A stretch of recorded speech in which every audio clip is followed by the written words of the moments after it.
Et donc appeler le Pépé, espérant que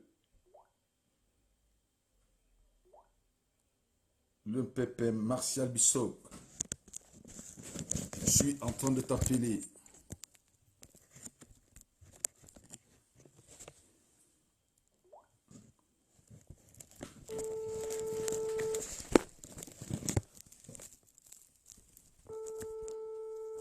Excusez-moi, je suis en train de charger mon téléphone. Allô? Allô? Oui, allô, Le guide. allô, maître. Allô, le guide. Oui, Le guide est là. Cher compas, si vous ne me voyez pas, je suis en train de charger le téléphone, hein. Il s'est déchargé déjà. Donc, ne vous inquiétez pas. Ce que vous êtes en train de voir là n'est que la résultante de ce que nous faisons en ce moment. Voilà. Donc, nous avons le guide qui est là. Le PP est là.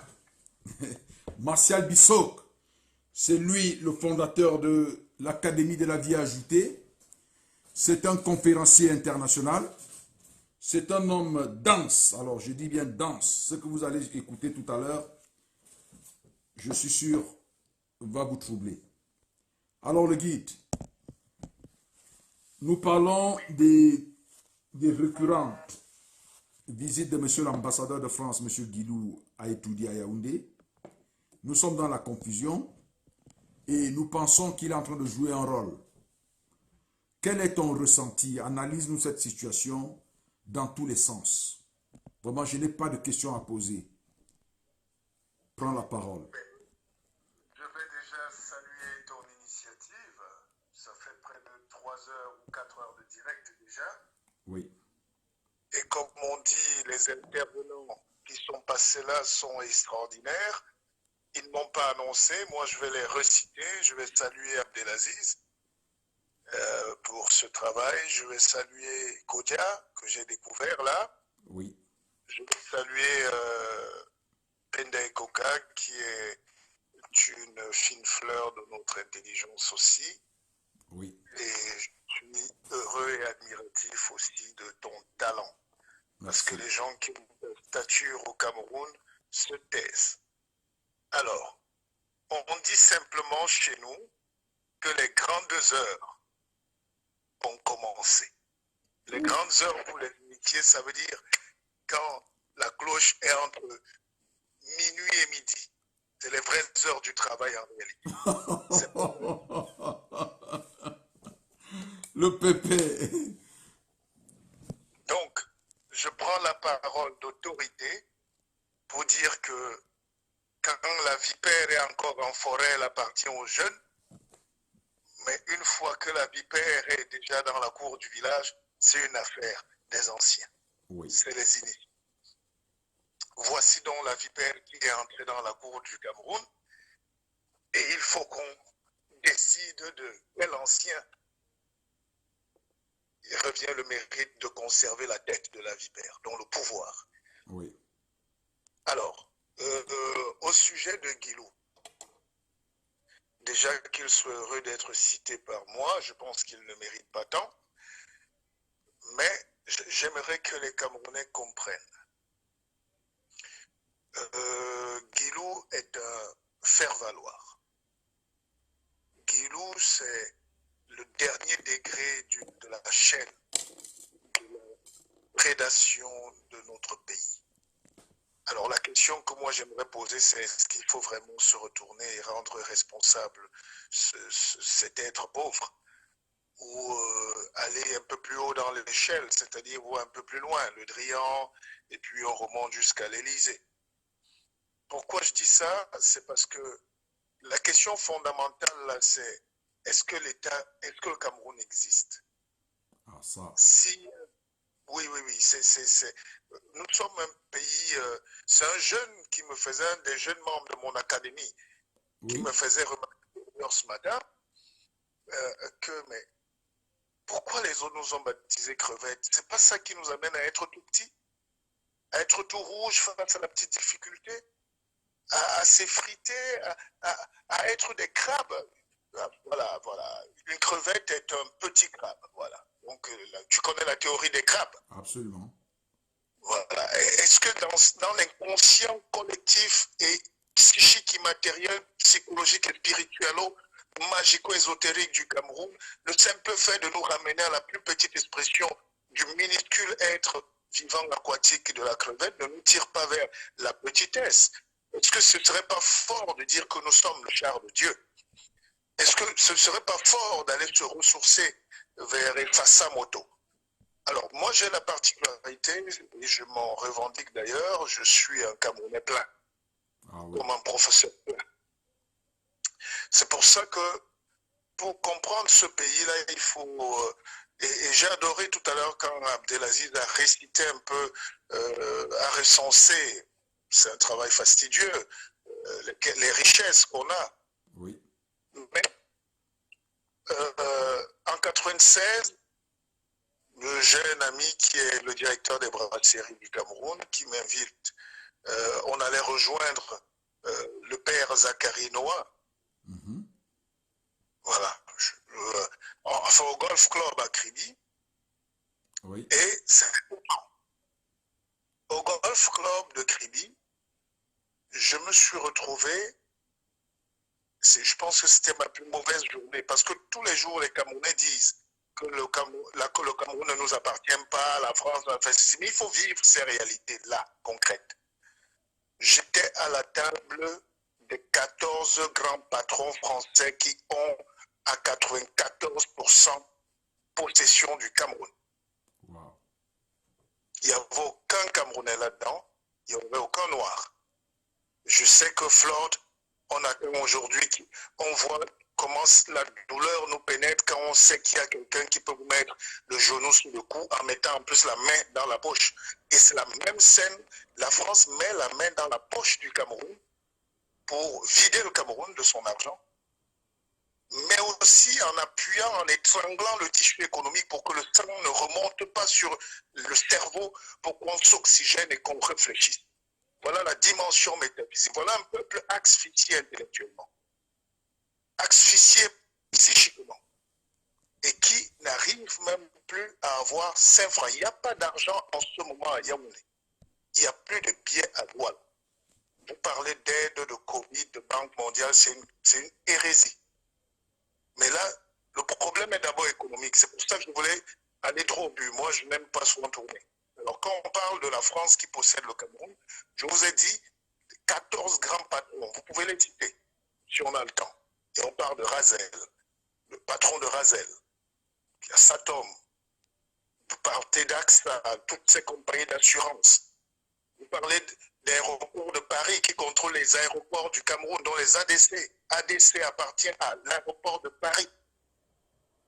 C'est pour ça que vous avez vu Air France instruire ses vols sans demander l'accord du Cameroun. Donc il faisait un courrier pour dire Air France recommence les vols demain. Alors, voilà les réalités. Et si vous ajoutez à ça la brasserie, tout ce que vous savez sur le Cameroun, Carrefour, qui nous vend le cornichon à 1000 francs l'unité et qui fait 6 milliards de bénéfices à Douala, à Bouna Moussadi. Carrefour à Yaoundé fait 4 milliards au premier trimestre de son ouverture. Ça veut dire qu'il y a de l'argent et ces gars s'installent toujours dans les quartiers où il y a de l'argent volé de la canne. Parce que quand vous dites qu'on a volé l'argent de la canne, mais il faut que les enquêtes retracent. C'est pour ça que j'ai honte pour la profession du journalisme, j'ai honte pour la confiance intellectuelle camerounaise aujourd'hui. On est dans les débats ou déblatères, pas ici sur ta tribune. Mais je veux dire que quand on mène de l'enquête pour que le peuple soit édifié, il faut leur servir des choses terre à terre et concrètes. Ces gars s'installent à Santa Barbara. Ils s'installent là où tous les apparatchiks ont des milliards cachés dans les tiroirs. Et ces milliards-là qui devaient construire nos stades. Ça, c'est le volet économique. Deuxième chose, maître Bomotimban, il y a cette dimension, j'allais dire, vraiment de la conscience qui n'existe pas.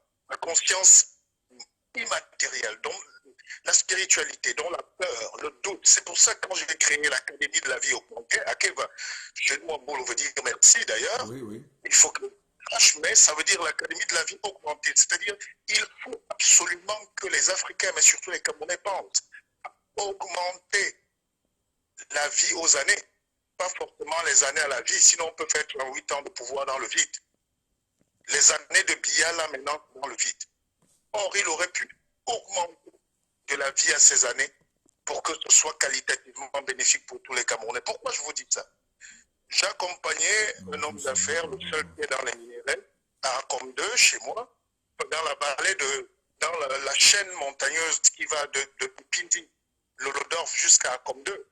C'est l'une des chaînes les plus riches d'Afrique en termes de minéraux. Ouais. Là, le fer ne se creuse pas. C'est le seul endroit au monde où on ne creuse pas le fer. Moi, quand je parle du Cameroun, je ne parle pas des chiffres, des travaux des autres. Je parle de mes recherches, du vécu. C'est-à-dire, quand vous êtes sur cette chaîne montagneuse d'Acom 2, Oui, je la connais bien. Vous effeuillez, il y a les feuillages du fer. Et tu sais que le fer est un alliage qui ne vient jamais seul. Quand on parle du fer, oui. On parle du cobalt, on parle du cuivre, on parle de l'or, du pétrole en bas. Oui. Donc c'est pour ça que c'est des matières aimantées. Oui. Et ces pays tous les pays qui ont le cuivre, le cobalt, c'est des pays, c'est l'aimant en réalité. Et l'aimant, vous connaissez ce qu'on appelle dans la spiritualité la loi d'attraction. Oui. Vous attirez vers vous tout ce dont vous avez besoin. Mais maintenant, est-ce que vous l'orientez sur la bonne positive ou négative? C'est pour ça que les pays comme le Cameroun sont très dangereux, parce qu'il suffit qu'on aiguille l'orientation spirituelle sur la négativité, on va aller à moins 100, à moins 1000, à moins 1 million. Il se dresse le curseur sur la borne positive pour que le Cameroun se développe en un seul plan quinquennal. Alors je dis ça pourquoi? Pour être concret. Alors nous sommes sur cette chaîne-là, il est 23h, nous atterrissons dans un village Bassa, qui est collé à un village de Ewondo, oui, qui s'appelle Mungue Nkolo, quand on part des Eka par Bipindi. Alors c'est une longue chaîne montagneuse. Et là-bas, dans ce village, les chefs nous interdisent d'aller au sommet de la colline. Moi, j'ai la carte minière du Cameroun entre mes mains. Bokom aussi, qui est un industriel, il est vivant, il a la même carte. Oui. On sait que là-dedans, il y a de l'or, oui, à fleur de peau. Mais le chef nous dit que les Blancs qui étaient là depuis 1940, oui, leur ont interdit de monter au sommet de la colline parce que Dieu n'aime pas ça. C'est pas possible. Le chef du village, le chef de ce village, Kwap. D'ailleurs, le patron de Finex Voyage, Etundi Félix, qui est à Douala, qui est originaire de ce village. Oui. De ce coin. C'est pour vous dire comment l'ignorant lui-même me disait que non, c'est des collines où on n'est jamais monté parce que celui qui monte là-bas meurt. Je dis, mais qui vous a dit ça? Et quand nous sommes arrivés au sommet de cette montagne, il était à peu près 1h30 du matin. Oui. C'est l'or qui nous éclairait. C'est pas possible. Je parle, les Camerounais doivent enregistrer ce passage ou tout ce programme parce qu'il est historique. Au lieu que nous venons ici jouer les Thomas Nkono sur les Champs-Élysées, au lieu que nous venons cultiver la haine entre frères, nous devons nous faire former à aller arracher notre force d'attraction, notre minerai, notre minéralogie, notre richesse, notre culture, notre spiritualité. Nous sommes arrivés au sommet de cette colline à 2h du matin. Il y avait de la lumière comme si c'était un champ de bougies.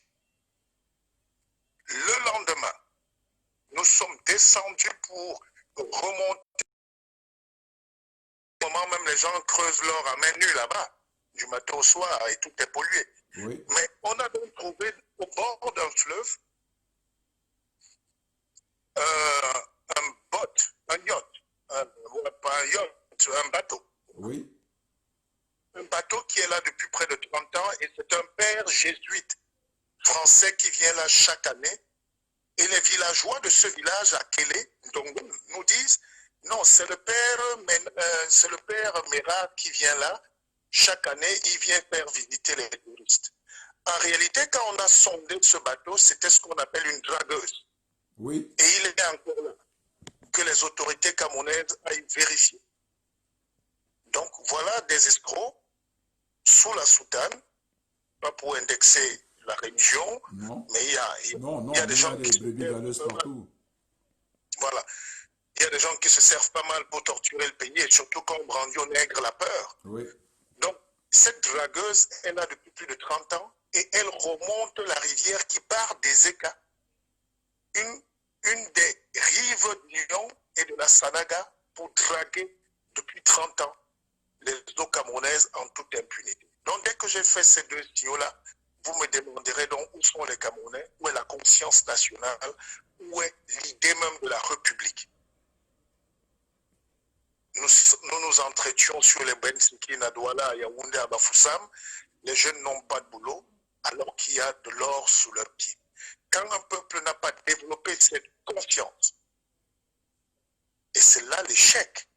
Et tout à l'heure, j'ai suivi, Belaziz me parlait, enfin c'est pour enrichir, hein, c'est pas, il a été magistral, mais il a cité les hommes politiques. C'est aussi maintenant la question maintenant de poser, parce que tout ce dont on parle là, c'est un problème maintenant donc leadership.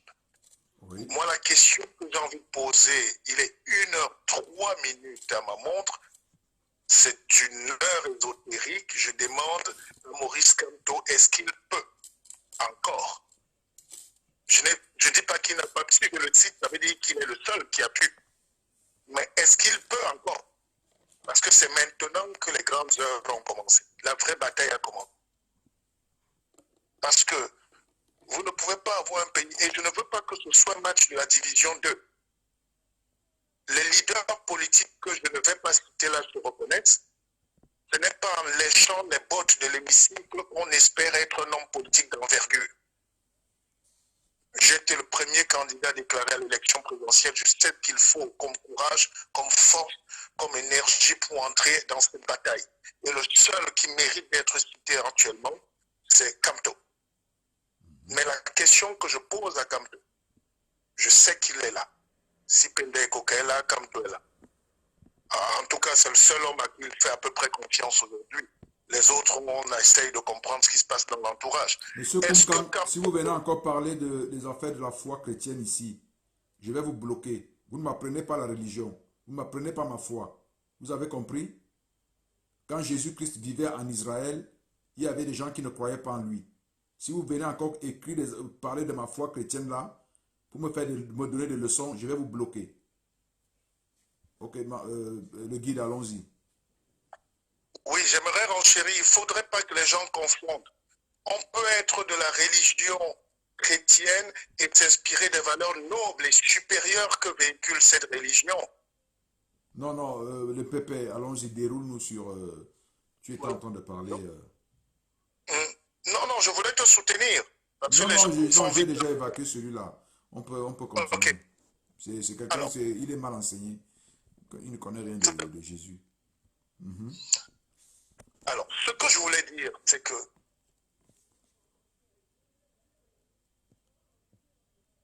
allô? La question qu'on se pose, oui, je suis en direct. Oui. Moi, je dors jamais. Oui. La question qu'on se pose maintenant, c'est est-ce que Kamto peut encore? Le peut, je vais dire oui, mais encore, c'est ça le questionnement. Le reste, ce n'est pas le lieu ici de me parler des Matomba. Ça, ce n'est même pas le championnat intervacances, là. Pour être poli. Nous entrons dans la grosse bataille ésotérique du Cameroun, où même les armes juridiques ne suffisent plus. Nous sommes là maintenant où il faille qu'on atteigne le seuil psychologique de la positivité du gros Dieu. Est-ce que tu as connu ce que c'est que le gros Dieu? Le gros Dieu est Dieu. Et c'est ça que j'incite les Camerounais à faire massivement. Vous savez, quand il y avait la crise du Covid en France, tous les 20 heures, on se levait à la fenêtre pour applaudir les soignants. Ouais, ouais. C'était un mouvement ésotérique puissant. Ouais, c'était un égrégore terrible. Exactement. Et est-ce que nous ne pouvons pas pas atteindre cette capacité de roudieux où tous les 20 heures ou minuit, on va faire rugir les lions et les esprits de la forêt pour qu'en fait cette vérité éclate et qu'on sache ce qui se passe dans ces 4 murs de Toudi. Et Toudi qui est entouré par une misère incommensurable, un manque d'eau criard, il n'y a pas d'électricité partout aux alentours, d'Olembe jusqu'à la vallée d'Onkak, il n'y a pas d'eau, il n'y a pas de lumière, et le peuple est là à admirer les gens qui les torturent, qui brident et qui volent leur énergie. Et c'est ça qui me choque ce soir. Est-ce que le peuple est pour le roudieux? Maintenant, qui va entonner le roudieux? Et c'est là où il faudrait qu'on fasse le grand consensus national de la vérité. Parce que nous sommes là en train de chercher un homme qui peut y aller. Est-ce que nous pouvons avoir encore cet homme? Et je sais qu'il y a une force mystique et spirituelle qui dit que partout où les hommes ont des problèmes, dans quelques régions du monde ou du globe, ils sont juste autour de la solution. Où est donc la solution? Parce que, je vais vous dire, vous savez pourquoi Etondé Koto va en prison? C'est parce que sur le tronçon, il y a ça qu'il a fait donner aux Chinois quand il était délégué. Razel a rapidement répliqué et a intercédé auprès de Paul Biya, et puis Mebara, qui était secrétaire général à l'époque, je pense, a convoqué Etondé pour lui signifier de donner le marché à Razel. Oui. Etondé Koto, le temps de remonter sur Douala, il trouve une invitation à aller rapidement sur Paris. Le même soir, un vol Air France l'attendait à 23 h. Il arrive et vous savez qu'à l'Élysée, il y a la direction des grandes entreprises. Oui. Vous qui n'ont jamais visité l'Élysée. Oui. Alors, dans cette direction des grandes entreprises, c'est là où se trouve le vrai bureau de Razel, de toutes ces grandes sociétés qui pilotent la France, le Cameroun depuis, ou l'Afrique en France. Et on ordonne à Etondé Koto de ne plus jamais se mettre au travers d'un marché français. Et dans son avion de retour, il arrive par un bureau d'honneur et il dit « j'ai déjà donné le marché aux Chinois ». Et le lendemain, il est reconvoqué à Yaoundé. Il est écouté. On lui dit « ok, on a compris ». Et au moment de démarrer sa voiture, c'est au péage de Mbankomo qu'on vient le saisir. C'est-à-dire, il a vu le président Biya qui le reçoit et qui lui dit qu'il a compris. J'espère que les Camerounais me suivent. Et Etondé Koto est vivant. C'est pour présenter la personnalité de Biya. Parce qu'on ne peut pas parler de tout ça sans dire qui est Biya, parce que les Camerounais ne le connaissent pas. Nous qui avons eu la chance de le toucher, de l'entendre, de voir qui il est, on sait de quel degré d'absolution de la mesquinerie politique il peut atteindre. Alors, il reçoit Etondé Koto pendant 4 ans parce que c'est des vieux amis. C'est Etondé Koto qui a formé toute l'armée camerounaise à l'EMIA et tout, pratiquement, qui était l'un des premiers directeurs ou le premier directeur de l'EMIA. Donc, il a formé bon nombre d'officiers qui était même le premier Camerounais de Saint-Cyr. Ouais. Alors, donc, il cause avec Etondé, il passe de très bonnes heures, il rigole et il dit à Etondé, tu peux rentrer, c'est terminé. Mais au péage de Mankomo, on saisit Etondé et il est ramené en prison jusqu'au jour. Enfin. Jusqu'à sa sortie, 8 ans après. Oui, il a été 7 ans, 8, il a été lavé, hein. Il a été lavé, blanchi à la Cour suprême. Mais justement, parce que nous avons relevé ces incohérences. Pour l'histoire du Cameroun, les gens qui veulent chercher de midi à 14 h le rôle de la France, il est concret, il est violent. Est-ce que vous me suivez? Oui, alors le PP, maintenant, avec tout ce qu'on voit, parce qu'il y a une évidence à la présidence, quelque chose qui ne va pas, on n'a pas les signes effectifs. D'ailleurs, tu l'as développé plusieurs fois. Hein. Tu l'as développé plusieurs fois dans tes directs où tu as dit qu'il y a une vacance. Mais tu ne dis pas qu'il est mort, mais tu parlais de vacances. Tu disais qu'il n'y a personne là-bas à la tête de l'État en ce moment. Le Cameroun n'a pas de chef, n'a pas de guide en ce moment. Alors, qu'est-ce qu'il faut faire? Qu'est-ce qu'il faut faire? Parce que là, les Camerounais veulent comprendre. On veut cette lumière-là. Tu as dit qu'il nous faut un leader qui va pouvoir crier Goudjé, qui va se placer pour crier. Maintenant, à l'absence, pas qu'à l'absence, on a Maurice Kamto qui est là, qui lance des mots. Est-ce qu'il est capable? Tu as posé la question. Maintenant, au cas où on n'avait pas cette personne qui est déterminée, qui a cette capacité de poser cet acte-là, qu'est-ce qu'on fait? C'est une très bonne question. Je n'ai pas envie de revenir sur cet épisode de la vacance.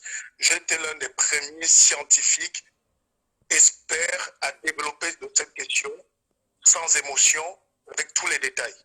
J'ai même dit où le président était couché. Et j'ai dit qu'il y avait double conférence par jour au palais, entre l'Élysée et le palais. J'ai dit que c'est le Driam qui pilotait tout ici, depuis le Quai d'Orsay, l'ambassade de France, évidemment, le relais, et puis le palais. Ils avaient une conférence visio à 9h, une à 19h, tous les jours. Et si la conscience camerounaise était déployée, mon cher maître, mon frère Christian, je te rassure que les Camerounais iraient déjà faire le sitting à l'ambassade de France et on ne serait pas surpris de voir le hibou nous manipuler aujourd'hui. Est-ce que tu me suis? C'est ça qu'on appelle avoir une conscience nationale. C'est-à-dire, nous mâchons, nous donnons des ingrédients nécessaires pour la recette de la révolution. C'est maintenant aux Camerounais de l'accommoder, de les accommoder ou d'accommoder ces recettes à leur sauce. C'est pour ça que les gens, et il y a un jeune frère Cabral, Honorable Cabral, qui a fait une sortie qui va le poursuivre toute sa vie, où il a traité d'oisifs les gens qui font ce travail que tu fais, que nous faisons sur le net aujourd'hui, sous prétexte qu'ils ont une écharpe de friperie. Alors, quand nous lançons l'alerte, s'il y avait une conscience nationale, quand moi, le pépé, le guide, détenteur de la force mystique multiséculaire de nos aïeux, je sors de ma bouche une version concrète, originale et vraie, que le Drian est en train de manipuler le Cameroun, il fallait directement que la conscience nationale se déploie et qu'on fasse même, qu'on file à notre tour le hibou depuis l'ambassade et on allait détecter la vérité avant la fumée. Je pense que ça nous manque encore. Ça veut dire qu'on n'a pas élevé. Il faut qu'on travaille encore beaucoup ce rôle d'éducation et d'éveil, malgré les découragements, malgré les peurs, les doutes. Il faut qu'on bouscule la forêt. Voilà ça. Et dans cette espèce de choses qu'on attend des Camerounais aujourd'hui, c'est qu'est-ce qu'on fait? C'était ça ta question. Je pense qu'on ne va pas beaucoup tirer de long en large. Il faut que les Camerounais arrêtent de faire... il faut qu'on arrête de nous enfermer dans notre bonhomie sécure, là. C'est-à-dire, même toi-même, regarde comment tu as des joues assez rondolets, Oui, comme toi et moi. tu sais, c'est le confinement, j'étais plus beau que ça. Je suis là comme un bébé doc. C'est le confinement. Tu sais, les salles de sport, elles étaient fermées, tout est fermé. Et là, tu cours le soir un peu. Or, quand tu es comme j'allais en salle tout le temps, donc quand je voyais quelqu'un faire des cardio de 45 minutes, je poussais pour faire 1 heure pour montrer que j'étais le plus fort. Mais là, tu n'as plus ça. Qu'est-ce que tu fais? On était à la maison, on mangeait, on bouffait. Tu bouffais, tu as dit que le programme, c'était tu pars de la chambre pour la salle de bain. Salle de bain. Après salle de bain, tu vas petit déjeuner. Petit déjeuner, tu rentres encore. Tu vas au salon, tu regardes un peu la télé. Tu vas sur Internet. Tu reprends, tu fais peut-être, tu lis quelque chose. Après, tu rentres encore à la cuisine. Tu manges 3, 4, 5 fois par jour. C'était terrible. Donc, les jours que tu vois là, ben, ça partira bientôt. Ça partira. Je te le concède. En fait, je voulais dire que nous sommes le symbole des Camerounais qui faisons semblant de pleurer, mais en réalité, on vit bien. Pourquoi je dis ça? Parce que l'intellectualisme est aussi un frein à l'action. Si 1 million de Camerounais décident d'aller s'asseoir devant le palais de Toudi, main levée, main nue, parce que c'est leur palais, pour demander où est le président va sortir.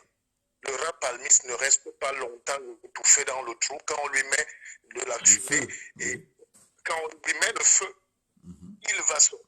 Alors, c'est ça que les Camerounais doivent faire. Et de deux, il faudrait qu'on arrête le discours de non, nous on veut la paix, nous on veut la paix. Vouloir la paix ici veut dire vouloir le statu quo.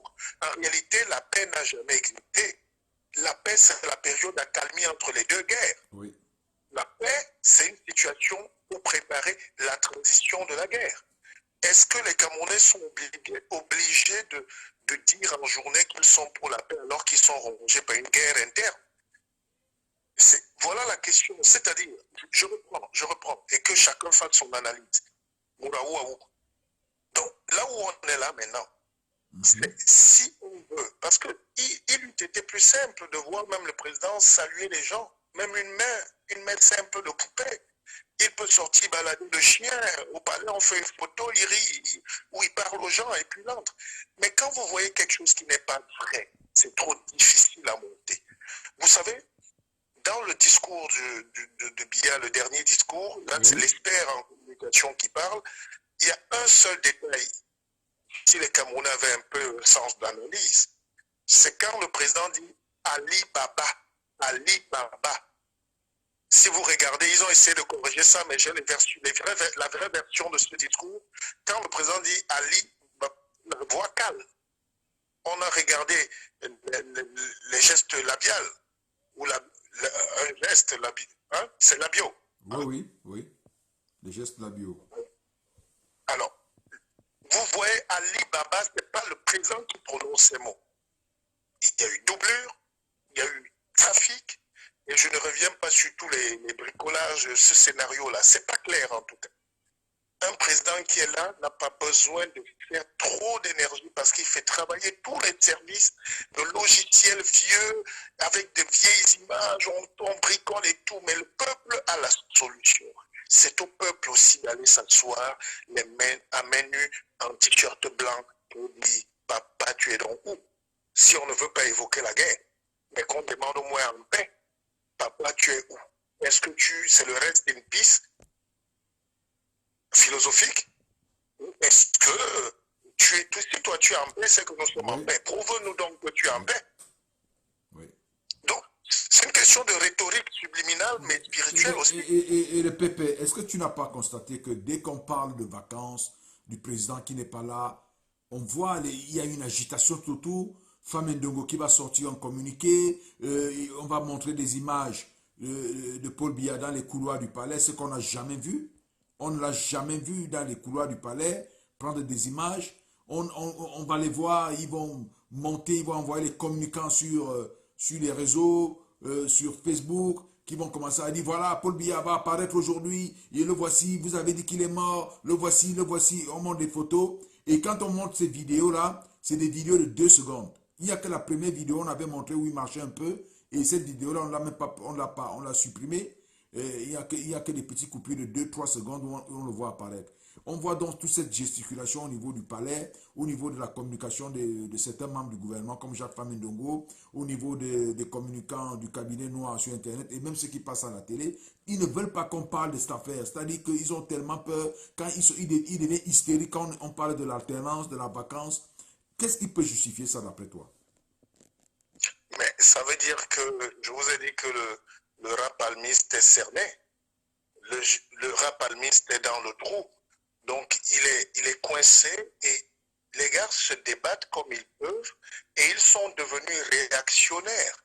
Et rappelez-vous que pendant longtemps, Biya était celui qui contrôlait les astres et le calendrier. Aujourd'hui, c'est même les réseaux sociaux de toutes tendances confondues qui donnent le ton. Et ils sont dans une politique de réaction et aidés par le hibou. C'est pour ça qu'il faut que les Camerounais cessent d'être spectateurs de leur arnaque officielle sous leurs yeux. Comment vous pouvez justifier avec tout ce qu'on voit là comme micmac que les gens nous demandent encore à nous d'apporter des preuves quand c'est eux qui sont en train de produire des fausses preuves pour les chefs d'accusation on a dit que Biya n'est pas là. C'est clair qu'il n'est pas là. Il se passe quelque chose de pas net. Quand les choses vont bien, Biya est tellement soucieux, l'homme le plus égocentrique du Cameroun, c'est Biya. Sa veste est très importante, sa collade, sa démarche, ses écorces. Il ne rate pas une occasion de lancer un mauvais mot et de narguer le peuple. Alors, si ce monsieur pouvait parler, articuler, je vous rassure qu'il serait déjà en train de dire, regardez-moi ces zinzins. Il aurait encore sorti une autre carte. Il n'arrive pas à s'exprimer. Et parce que nous savons, et je l'ai dit, j'ai donné dans les directs qu'on a eu à faire, comment on a déplacé le président pour la deuxième résidence. Je ne veux pas refaire les mêmes choses au risque de nous répéter. Alors, c'est ça qui est inquiétant au Cameroun, c'est que ces gars sont dans une position de mourir avec leur pouvoir. Et ces femmes Zengue qui disaient un truc formidable, que quand la tortue est dans le sac, on ne peut pas laisser la tortue s'échapper puisqu'elle est dans le sac. Oui. Et si on a cette dérive cosmogonique, vous comprenez donc que Femme Dongoki a déjà lui-même volé la tortue dans le pouvoir de chez lui au village, est dans une logique de prévarication terrible. Ça fait que ses lèvres ne correspondent plus au diktat de son cerveau. C'est pour ça que même un professeur qui se dit agrégé, même s'il peut soutenir en sémiologie boulot, que personne ne comprend dans le monde, il va quand même se convaincre de gel hydroélectrique. Ça montre qu'il est dans une posture mensongère de tout son être. C'est-à-dire l'esprit est en désaccord avec le corps. Oui. Et ce genre de personnage, c'est des gens très dangereux. Ce n'est même plus de la bipolarité, c'est de la schizophrénie herculienne et mentale. C'est-à-dire des gens qui mentent honteusement et qui sont dans une logique de mourir avec la tortue dans le sac. Et c'est donc au peuple de se dire, maintenant, il faut que ça cesse. Il faut que ça cesse. Je ne sais plus combien de Camerounais doivent payer, combien de victimes on doit... De toutes les manières, moi, si vous me posez la question, le seul rapport que moi j'ai de Biya et qui est officiel et que je peux prouver, produire à tout moment, sur toutes les instances, même juridictionnelles du monde, c'est que j'ai un rapport qui prouve que Biya est dans un état végétatif, où il était. S'il était relevé, bon, on va dire tant mieux, pour la bonne grâce. Mais quand on dit végétatif, ça veut dire que vous êtes à l'état végétal. Que fait la plante? Que fait la plante? On lui donne l'eau, elle prend le soleil, donc elle ne fait aucun effort pour vivre.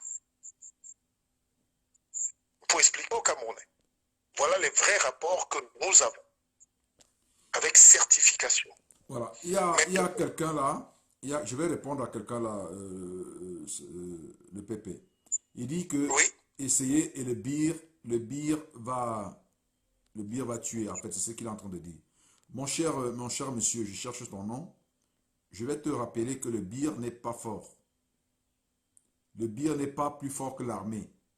Le bir n'a pas les chars. Hein? Le bir n'a pas des avions. Si le bir veut faire la guerre au peuple, il y a l'armée. L'armée est plus forte. Les chars, les armes lourdes appartiennent à l'armée nationale. Le BBR à Douala, au quartier général, il y a des chars. Il y a des avions. Il y a à Koutaba, il y a des chasseurs, je ne sais pas quoi d'autre. Le BI ne peut pas faire la guerre contre l'armée. Le BI ne fait pas peur à la population. La population aurait même peur de la police aussi. Attention, ne poussez pas les Camerounais jusque-là. Il y a un moment où le BI là ne fera peur à personne. Ce que nous sommes en train de faire, c'est pour le bien du BIR. Nous disons que Paul Biya n'apporte pas les preuves de vie. Et il n'y a personne qui a le droit de gérer le Cameroun par procuration. Parce qu'il y a des gens qui sont en train de se remplir des poches en utilisant Paul Biya comme un avatar. On ne le voit pas. Et des citoyens peuvent s'asseoir pour parler de ça. Et quand les Camerounais vont descendre, mon cher ami, le BI ne pourra rien faire. Mais ce n'est pas le BI qui fait peur aux Camerounais. C'est parce que les Camerounais ne comprennent pas encore l'urgence de descendre. Quand ils vont sortir, le BI va se cacher. Il faut que vous le sachiez très bien. Et ne faites pas, et vous passez le temps à parler, vous faites l'apologie de la violence. Vous ne savez pas que les rebelles, les ambazoniens, là, c'était les civils. Les civils de là, ces Ben Sikina, là, ils peuvent devenir dangereux demain. Ils peuvent aussi prendre des armes. Et ils vont tuer les birs aussi. Arrêtez ces discours-là. On est en train de construire, on n'est pas là. Ne venez pas nous montrer que le bir ne fait peur à personne. Oui, le PP, toutes mes excuses. Non, c'était un recadrage normal pour rappeler aux Camerounais que nous avons grandi dans cette violence, nous avons été biberonnés à la menace. Voilà des gens qui parlent d'un détachement de l'armée, un corps d'élite, même pas 3000 personnes, voilà, pour les opposer à une nation. Vous vous rendez compte de l'idiotie qui est véhiculée en ce moment dans mon pays, où on fait croire aux gens que des petits garçons qui peuvent à peine tirer des armes de poing, même pas des armes d'assaut, peuvent affronter le peuple, même à main nue. Il faut qu'on arrête cette imposture. Il y aura un moment où je ferai peut-être avec toi un direct sur l'état de l'armée camerounaise, les vraies forces, les démembrements, les détachements, les régions militaires, les commandements, et pour montrer les déchirures, les dissensions qu'il y a dans cette armée qui est incapable aujourd'hui même de tuer, de vaincre deux petits garçons sous-scolarisés à Batibo ou à Mouya. Donc il faut qu'on fasse un peu profil bas sur ce point. Ça n'enlève rien à la valeur de notre armée, qui est d'ailleurs l'une des armées les plus intellectuelles, mais qui n'est pas une armée de guerre, ni de terrain. Il faut qu'on soit humble. Oui, mais il faut aussi que les gens cessent de présenter le BIR comme l'ennemi du peuple. Le BIR est une armée, est une partie de l'armée. On a nos cousins là-bas. Et ça monte aussi dans la tête du BIR, comme quoi ils sont là pour mater les Camerounais qui vont sortir dans la rue. Attention. Ce qui s'est passé au Burkina Faso, le BIR, même à la fameuse DSP de Mobutu, elle était formée par des Israéliens. D'ailleurs, Abraham Silvan, qui est venu au Cameroun créer le BIR et tous les autres là, il travaillait dans la garde de Mobutu. Il était instructeur là-bas. Et quand l'armée de Kabila est entrée dans la ville, ils ont fui. Qui vous a dit qu'ils sont les plus forts? Qui vous a dit que... J'ai dit les Ben Sekin que vous voyez là dehors là. On apprend à tirer en 2 jours. Hein? Et ils deviennent dangereux. Ils peuvent faire très très mal. Il faut faire attention. Cessez de menacer les Camerounais avec le BIR. Et il y a des gens là-bas à Yaoundé qui pensent comme il y a la garde présidentielle, il y a le BIR. Donc ils peuvent s'asseoir, ils peuvent faire du pouvoir ce qu'ils veulent. Vous vous trompez. Quand le peuple, si le peuple sort, s'il y a 10 000, je dis 10 000 Camerounais qui convergent vers Etoudi, le BIR, la garde présidentielle va tirer sur 10 000 Camerounais et après les gens vont rester au pouvoir. Vous parlez de quoi? Exactement, maître. Ne suivons pas ces gens dans ce déluge de violence qu'ils veulent parce qu'ils ne savent même pas de quoi ils parlent. Parce que le BIR n'est même pas une armée de points. C'est un détachement. Et même la garde présidentielle dont on parle, à partir du moment où il n'y a plus de présidence, il n'y a plus de garde présidentielle. Est-ce que les gens le savent, ça? La garde présidentielle n'a jamais pu défendre un chef de l'État. Même en 84, si vous avez souvenance, c'est Atso qui part de Bolova et qui remonte avec... Non, il n'était pas Bolova, c'est Bogotitus. Atso, lui, il était au quartier général à Yaoundé. Voilà, Atso et Bogo qui remontent, c'est eux qui donnent la force. Donc la garde présidentielle n'est pas une force. Non. Elle est là pour garder le président et dès qu'on a déclaré que la vacance ou que le président n'est plus là... Mais le PP, j'ai dit au Burkina Faso, tu as suivi le fameux entretien de Djindéré, entre guillemets, avec Guillaume Soro. Il a dit que quand les collègues, les militaires sont sortis avec les chars, et ils ont braqué leurs armes sur le palais, il a demandé à la garde présidentielle hyper entraînée de Blaise Compaoré, qui était à l'exemple de la DSP, de la garde présidentielle du BI, de partir. Parce que si on commence à tirer à l'arme lourde, qu'est-ce que le BI fait quand quelqu'un pointe, il te pointe un char, il se met à larguer les obus. Mais qu'est-ce que tu vas faire avec ton arme? Tu es formé de quel BI? Mais les obus, ça broie, ça casse les maisons, ça détruit. Mais les gens parlent de quoi? La vraie force n'est pas dans le BI, la vraie force est dans l'armée. Et je ne vois pas l'armée en train d'aller tirer sur les Camerounais avec des chars. Attention. Bon, même si aujourd'hui on est de plus en plus. Bref, je pense qu'on a atteint le point de notre analyse pour dire quand même que c'est en conclusion le peuple qui doit se lever. Et quant au débat sur la France a fait ceci, la France, n'attendez pas de la France qu'elle ait une conscience de grandeur. Si c'est elle qui doit décider de perdre et de laisser ce qu'elle a bâti et créé. C'est-à-dire, ce que je veux dire, c'est que c'est nous qui allons, par notre intelligence supérieure, inverser la tendance, générer une nouvelle vision forte pour que la France sache qu'elle n'a plus à faire la peine de 6 semaines. Je pense que les Camerounais sont assez matures ou bien nous comprennent. Ce direct de ce soir est très puissant pour leur dire qu'il y a deux choses qui se passent dans la tête du buffle. Quand le buffle naît ou le bufflon, lui, son rêve, c'est d'aller brouter l'herbe. Lui, il veut manger de l'herbe. Mais quand le lion ou le lionceau, lui, il est déjà né, il pense à bouffer le buffle. Donc, la théorie de la domination de l'empire, parce que la France est un empire, c'est d'aller bouffer du buffle. Donc, il aiguise. Toutes les politiques se réunissent en France sur un seul but, c'est faire de la France un pays conquérant. Devrais-je faire le reproche à la France? Non. C'est à la conscience collective nationale de l'Afrique et des Camerounais de se dire, nous n'allons plus être bouffés. Vous savez que le buffle pèse parfois 1 tonne et qu'un lion pèse 1/4 d'une tonne. Et il suffit à un buffle de bien aiguiser ses cornes pour déchirer et défenestrer même 2 lions d'un seul coup de tête. Et parfois, les buffles dans la forêt prennent cette conscience, mais elle est succincte. C'est-à-dire notre conscience politique n'est pas continue. Je m'explique. On nous a donné les indépendances, nous sommes allés nous coucher. On a même dansé indépendance tcha-tcha.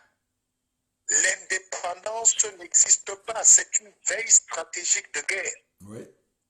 Vous comprenez pourquoi, là c'est l'internationaliste qui parle, je laisse un peu le sac des corps à côté. Vous comprenez pourquoi quand les États-Unis se sentent menacés ou que leur pétrole peut être menacé par les intérêts yéménites, le Yémen est l'un des pays les plus pauvres, mais qui attaque l'Arabie Saoudite, qui brûle les bases pétrolières. Les États-Unis déploient 400 000 bombes d'un pays qui est plus pauvre que le Niger. Oui. Ça veut dire qu'en matière de frappe, pour protéger ses intérêts, la force est aveugle.